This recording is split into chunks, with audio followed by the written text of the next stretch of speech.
Reverend Fred Hammond. Reverend Hammond is with the Unitarian Universalist Church in Tuscaloosa, and I hope he keeps his message clean. Actually, I hope he doesn't. So give Reverend Hammond a big round of applause.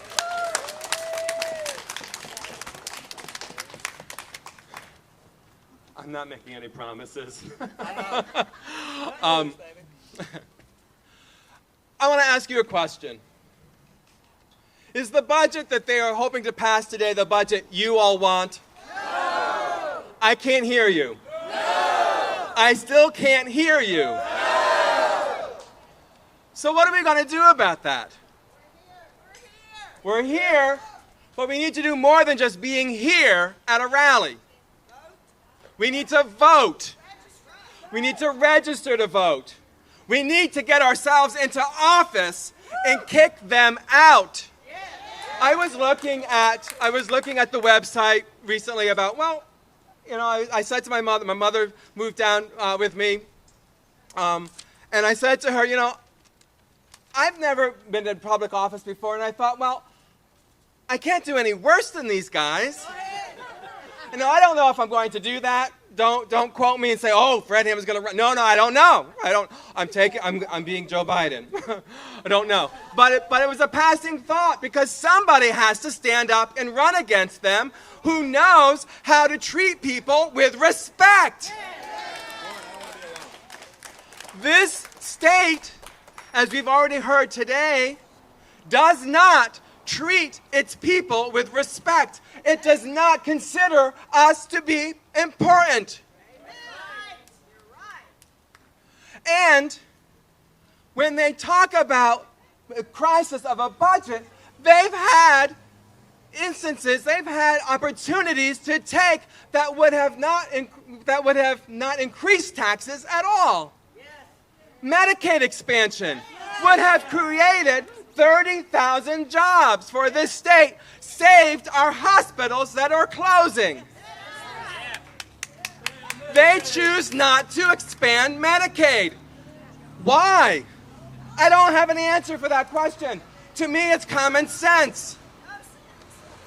Birmingham recently passed an ordinance to increase minimum wage in their city for their citizens. 30% of their citizens are living under the poverty level. So they did what was right for their people and raised the minimum wage. Makes sense, right? What happens when people earn more money? They spend more money, they pay more taxes. It's a simple equation. They don't understand that it's a gift. It's a gift.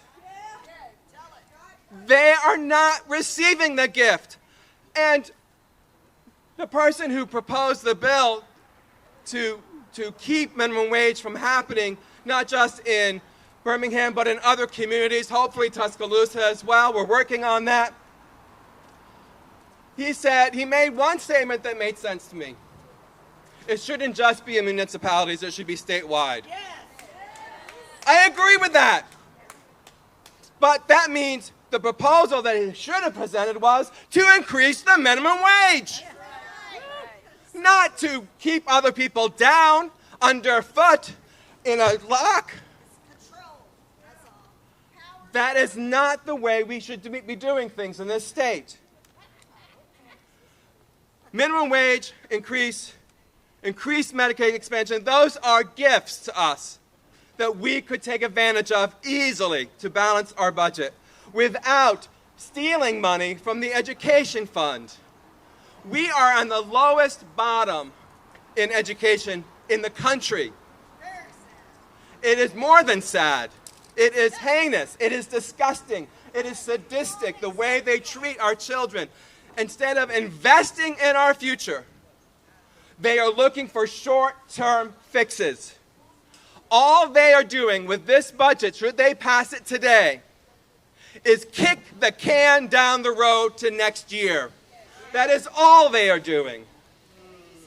That is all they are doing. They are not looking to change what needs to be changed. They are not looking to fix a broken system.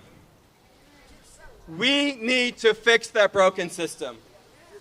We need to make sure that we are registered to vote. We need to make sure that our neighbors are registered to vote. We need to make sure that they are voting, not just registered, but they actually go out and vote for their best interest, not the interest of the corporations, not the interest of our politicians, but the interest of the interest of them in terms of who they are as people, so that they can live a life of dignity and of worth. They have that. It's inherent. That's what my faith teaches me.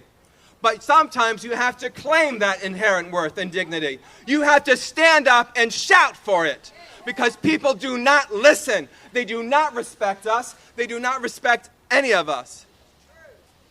They want us down. They want to hold us down. They want to hold the state down, because that way they keep the power. The last time I spoke at this gathering, I stated that this institution was racist and it was a form of white supremacy. That is still the case. I still believe that. We need to dismantle that system. Dismantle the system. Get people in there who respect the citizens of this state. Research about the candidates. We need to research about the candidates. And we need more. So we need to have people to register to vote. We need them to vote. We also need people who are willing to run for office, because this is not the budget that we want. And I wish there were more people here today. So next time we meet, bring a friend. Bring a friend. Bring 2, bring 3, bring 5. Bring them here. If we're going to storm the State House, then let's storm it.